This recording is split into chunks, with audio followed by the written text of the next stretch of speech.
Wow, what an honor. I've always wondered what this would feel like. So 8 years ago, I got the worst career advice of my life. I had a friend tell me, Scott, don't worry about how much you like the work you're doing right now. It's all about just building your resume. And I'd just come back from living in Spain for a while, and I joined this Fortune 500 company. I thought, this is fantastic. I'm going to have this big impact on the world and all these ideas. And within about 2 months, I noticed at about 10 a.m. every morning, I had this strange urge to want to slam my head through the monitor of my computer. I don't know if anyone's ever felt that. And I noticed pretty soon after that all the competitors in our space had already automated my job role. And this is right about when I got this sage advice to build up my resume. Well, as I'm trying to figure out what two-story window I'm going to jump out of and change things up, I read some altogether different advice from Warren Buffett, and he said, taking jobs to build up your resume is the same as saving up sex for old age. And I heard that, and that was all I needed. Within 2 weeks, I was out of there, and I left with one intention, to find something that I could screw up. That's how tough it was. I just wanted to have some type of an impact. Didn't matter what it was. And I found out pretty quickly after that I wasn't alone. It turns out over 80% of the people around don't enjoy their work. I'm guessing this room is different, but that's the average that Deloitte has done with their studies. And so I wanted to find out, what is it that sets these people apart? The people who do the passionate, world-changing work, they wake up inspired every day. And then these people, the other 80% who lead these lives of quiet desperation.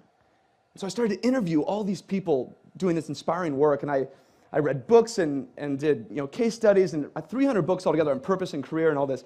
Totally just self-immersion, really for the selfless reason of I wanted to find the work that I couldn't not do, what that was for me.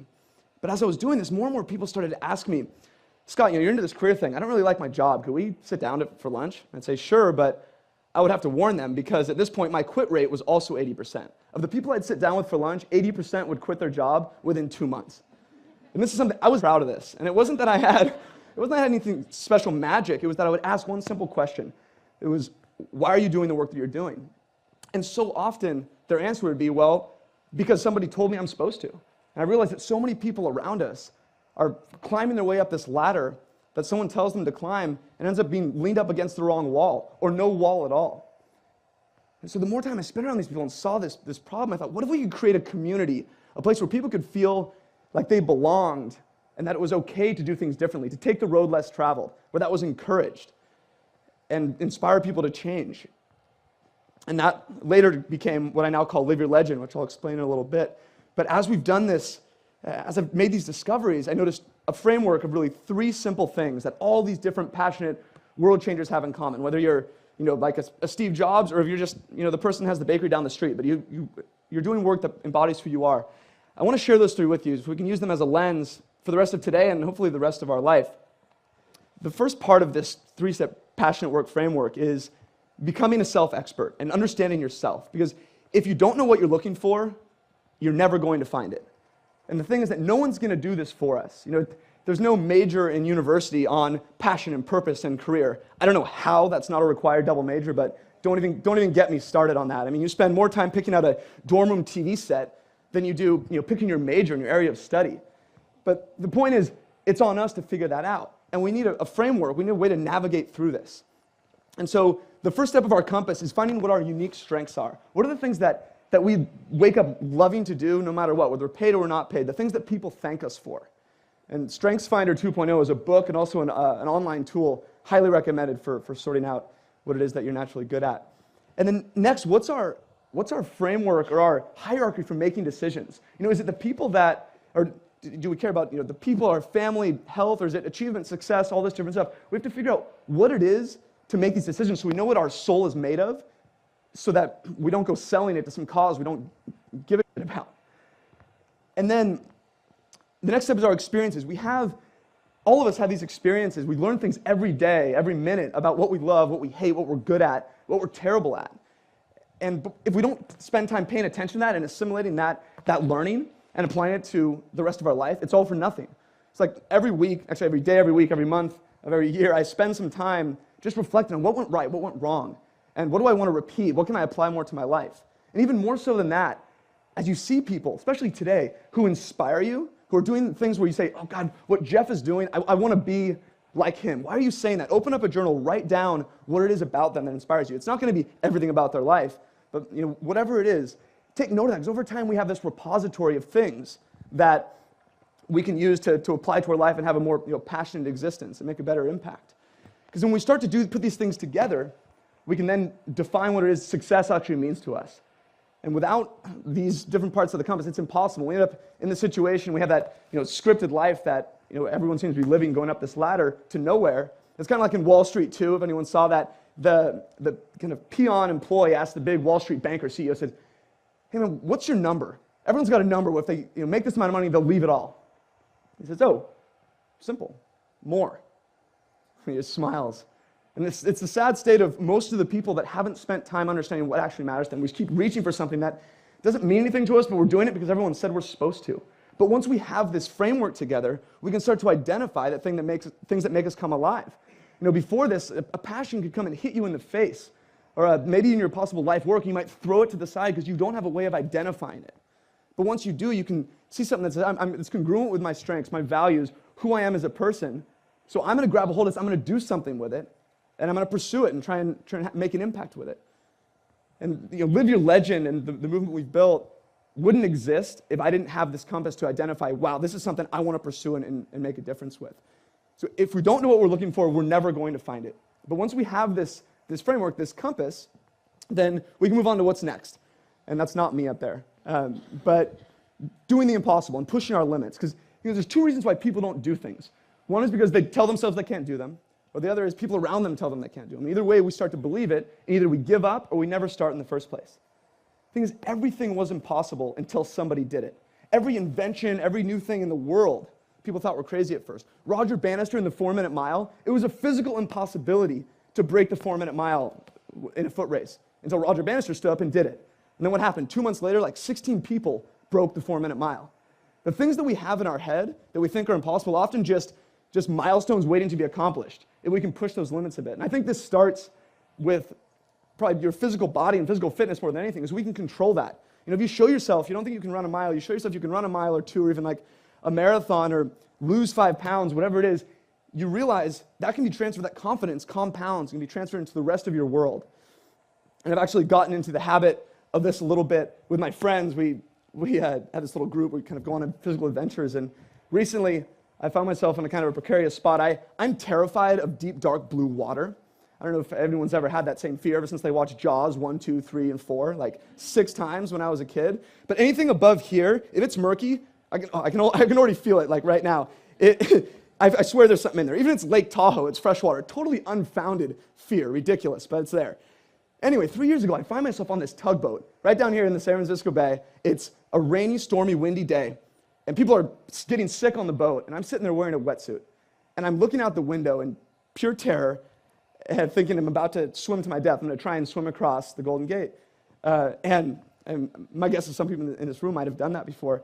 And I'm sitting there, and my buddy Jonathan would talk me into it. He comes up to me, and he could see the state I was in. He comes up and says, "Scott, hey man," he's like, "what's the worst that can happen?" He's like, "You're wearing a wetsuit, you're not going to sink." He's like, "and if you can't make it, just hop on one of the 20 kayaks. Plus, if there's a shark attack, why are they going to pick you over the 80 people that are in the water?" So, "Thanks, that helps." He's like, "No, but really, just have fun with this." He's like, "Good luck." And he dives in, swims off. I'm like, okay. It turns out the pep talk totally worked. I just felt this total feeling of calm. And I think it was because Jonathan was 13 years old. And of the 80 people swimming that day, 65 of them were between the ages of 9 and 13. Think for a second how you would have approached your world differently. At 9 years old, you found out you could swim 1.5 miles in 56-degree water from Alcatraz to San Francisco. What would you have said yes to? What would you have not given up on? What would you have tried? As I'm finishing this swim, I get to Aquatic Park, and I'm getting out of the water, and of course, half the kids already finished. So they're cheering me on, and they're all excited. And I got total popsicle head, if anyone's ever swam in the bay. And I'm trying to just thaw my face out, and I'm watching people finish. And I see this one kid, something didn't look right. He's just flailing like this, and he's barely able to sip some air before he slams his head back down. And I noticed other parents were watching too, and I swear they were thinking the same thing I was. This is why you don't let 9-year-olds swim from Alcatraz. And I mean, this was not fatigue. All of a sudden, two parents run up, they grab him, and they put him on their shoulders, and they're dragging him. He's just dragging like this. And I mean, totally limp. And then all of a sudden, they walk a few more feet, and they plop him down in his wheelchair. And he puts his fists up in the most insane show of victory I've ever seen. I could still feel the warmth and the energy on this guy when he made this accomplishment. The thing is, I had seen him earlier that day in his wheelchair. I just had no idea he was going to swim. I mean, where is he going to be in 20 years? How many people told him he couldn't do that he would die if he tried that? You prove people wrong. You prove yourself wrong, that you can make these little incremental pushes of what you believe is possible for yourself. You don't have to be the fastest marathon in the world, just your own impossibilities to accomplish those. And it starts with little bitty steps. And the best way to do this is to surround yourself with passionate people. The fastest way to do things you don't think can be done is to surround yourself with people already doing them. There's this quote by Jim Rohn, and it says, "You are the average of the 5 people you spend most time with." And there is no bigger life hack in the history of the world from getting where you are today to where you want to be than the people you choose to put in your corner. They change everything. And it's a proven fact. In 1898, Norman Triplett did this study with a bunch of cyclists. And he would measure their times around a track in a group and also individually. And he found that every time the cyclists in a group would cycle faster. And it's been repeated in all kinds of walks of life since then. And it proves the same thing over and over again, that the people around you matter. And the environment is everything. But it's on you to control it, because it can go both ways. With these 80% of people who don't like the work they do, that means most people around us, not in this room, but around everywhere else, are encouraging complacency and keeping us from pursuing the things that matter to us. So we have to manage those surroundings. I found myself in this situation, personal example, maybe a year ago, and a couple years ago. Has anyone ever had a hobby or a passion they pour their heart and soul into, unbelievable amount of time, and they so badly want to call it a business, but no one's paying attention and it doesn't make a dime? Okay, I was there for 4 years trying to build this Live Your Legend movement to help people do work that they genuinely cared about and that inspired them. I was doing all I could, and there were only really 3 people paying attention, and they're all right there. My mother, father, and my wife, Chelsea. Thank you guys for the support. But and that's how badly I wanted it, but it grew by 0% for 4 years. And I was about to shut it down. And right about then, I moved to San Francisco and started to meet some pretty interesting people that had these crazy lifestyles of adventure, of businesses and websites and blogs that surrounded their passions and helped people in a meaningful way.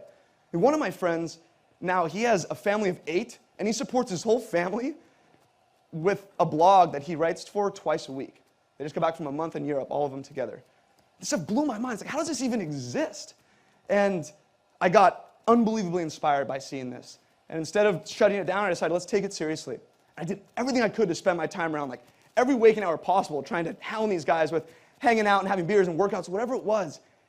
And after 4 years of zero growth, within 6 months of hanging around these people, the community at Live Your Legend grew by 10 times. In another 12 months, it grew by 160 times. And today, over 30,000 people from 158 countries use our career and connection tools on a monthly basis. And those people have made up that community of passionate folks who inspire that possibility that I dreamed of for Live Your Legend so many years back. The people change everything. And this is why, you asked what was going on. Well, for 4 years, I knew nobody in this space. And I didn't even know it existed, that people could do this stuff and you could have movements like this. And then all of a sudden, I'm over here in San Francisco, and everyone around me is doing it. It became normal. So my thinking went from, how could I possibly do this, to how could I possibly not? And right then, when that happens, that switch goes on in your head, it ripples across your whole world. And without even trying, your standards go from here to here. You don't need to change your goals or anything. You just need to change your surroundings. That's it. And that's why I love being around this whole group of people, why I go to every TED event I can and watch them on my iPad on the way to work, whatever it is, because this is the group of people that inspires possibility. We have the whole day to spend together and plenty more. Sum things up in terms of what these 3 pillars. They all have one thing in common more than anything else. They are 100% in our control. No one can tell you you can't learn about yourself. No one can tell you you can't push your limits and learn your own impossible and push that. No one can tell you you can't surround yourself with inspiring people or get away from the people who bring you down. You can't control a recession. You can't control getting fired or getting in a car accident. Most things are totally out of our hands. These 3 things are totally on us. And they can change our whole world if we decide to do something about it. And the thing is, it's starting to happen on a widespread level. I just read in Forbes, the US government reported for the first time in a month where more people had quit their jobs than had been laid off. And I thought this was an anomaly, but then it's happened 3 months straight.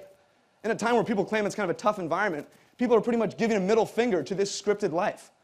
The things that people say you're supposed to do in exchange for things that matter to them and do the things that inspire them. And the thing is, people are waking up to this possibility that really the only thing that limits the possibility now is imagination. That's not a cliche anymore. Like, I don't care what it is that you're into, what passion, what hobby.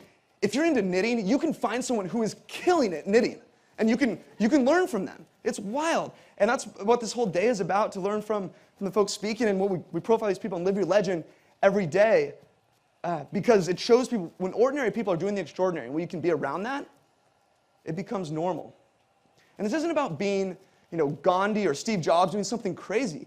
It's just about doing something that matters to you and makes an impact that only you can make.